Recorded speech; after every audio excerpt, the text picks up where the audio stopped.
கண்ணீரினில் உண்டாவதே கண்ணீரினில் உண்டாவதே பாசம் என்னும் தோட்டம்.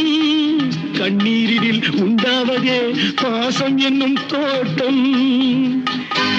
விதி என்னும் நதி ஒரு பக்கமாகவே ஓடுகிறது. போடா போ. தந்தையை பார்த்த பின் என்ன வேண்டும்?